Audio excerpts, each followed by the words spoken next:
Hello, everyone. This is Jennifer, and I wanted to discuss the manipulators that you may have in your life or have had in your life. And I want to talk about this because I think it's really important to recognize these patterns if you see them in your relationships or your life in general. Because looking back on my relationship with my covert ex narcissist, I wondered, like, how could I let this happen? Like, why? How could this be acceptable for me at all? And if I really thought about it, and when I thought about it, there were definitely patterns. Now, now I'm not saying that I was surrounded by everyone who's a narcissist, but definitely manipulators. And it took me a long time to fully recognize it and its impact on how it helped contribute to me being in this type of toxic relationship. And what I realized was that I was manipulated a lot in the core relationships in my life growing up. And I'm not using this as a poor me thing, anything like that, but as an important fact to remember in order to learn, because I had always been that person who kind of will do whatever you need, help you out, basically being taken advantage of. And it's because um, people push you until you say put your foot down.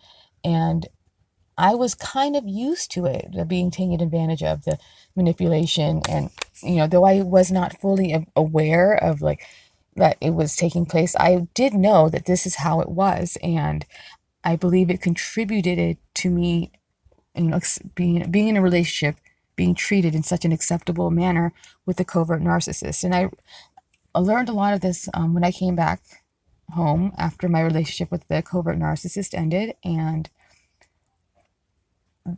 I returned to this life of, it's on a different level, but being taken advantage of. The cycle just returned, and it made me realize it because I came home. I was just a mess. I was just jacked up beyond belief.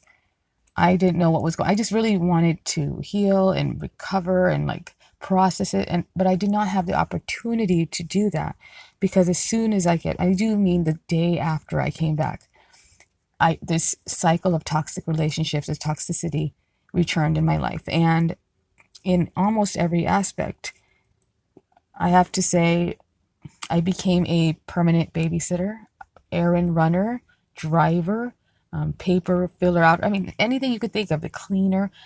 Though I did not have a job per se, I had a job. Okay. And I was busy all the time. The day after I got back, and at first I thought it felt okay because it kept me so busy that I didn't have to think about it. But then I just crashed and burned. And when I tried to even express myself, and this is what manipulators do a lot. What's the big deal? What's wrong with you? And if you try to talk about your problems, or if you try to get some support for your, experience, you just get over it. God, what's wrong with just get over it? Which is definitely not something that you like to hear, especially when really what you need at that point is support. People who support you. And when you don't have that, it just makes you feel a lot worse and makes the process a lot worse. So this is what I learned, to say no, pretty much, because I had to first, after this horrible experience with my ex-narcissist, I come back home and now I realize this is what's going on. This is what's been going on. And maybe in the past I haven't been fully aware of it, or it didn't really bother me, because honestly, I do like helping people and it makes me feel good to help others. But when people run you ragged and without any sort of, just expecting you to do these things, like, it's unacceptable, and the fault is on them. These are not people who care about you. They care about their needs. Okay. And if you crash and burn in front of them, you're not going to get any support. You're going to get, what's wrong with you? My God, you're out of control. I ask you to do one little thing, which something that happened to me. So what I learned to do is pretty much say no.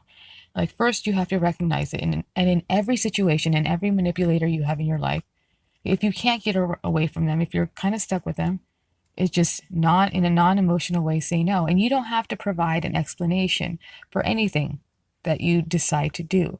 Like, for instance, can you drive me here or there? And I say no. And they say, well, why not? I don't need to make up an excuse. It is rude for them to ask me in the first place. It is unacceptable for them to assume that I can do this for them. It is wrong for them to ask me why not. Okay, so, and when that happens, I always said, because I can't. And that's it. And I didn't engage in further conversation because they're the ones who are being rude. Okay, so you don't need to like stick up for yourself in those situations. Like, just know. And it sounds so easy, but it's hard to recognize. And especially when you're used to this pattern, it's hard to do it. And you have to do it consistently, because the one time where you say, oh, okay, I guess, or you accept this type of treatment, it starts all over again. So when, for instance, in my situation, if, can you drive me here or there? No, I will not. If, you know, if you wanted me to pick up something for you, or babysit your kid, or like for days on end, no, I'm like, no, either, okay, well, this is how much it's going to cost, because, gas is not free, or saying something right up front, like, oh, I'll drive you there, but I need you to give me $20 gas.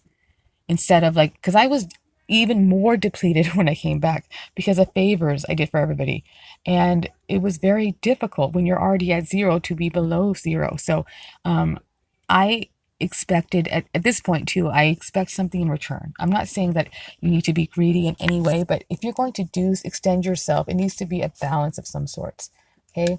If you're going to do something for someone that requires 8 hours of your time, you should get something in return that is equivalent. Otherwise, you're just going to be doing these shifts every day, and everyone else is going to be thriving, and you're going to be like exhausted, and it's unacceptable. So I wanted to put this message out there because, I experienced this, and I think it's very important for victims of narcissistic abuse to think about like the relationships that they have in their life, the core relationships, and just compare the similarities. And if you find that there is a pattern, then you can stop it, and you have to be consistent, and just in a non-emotional manner, because they will use your emotions against you.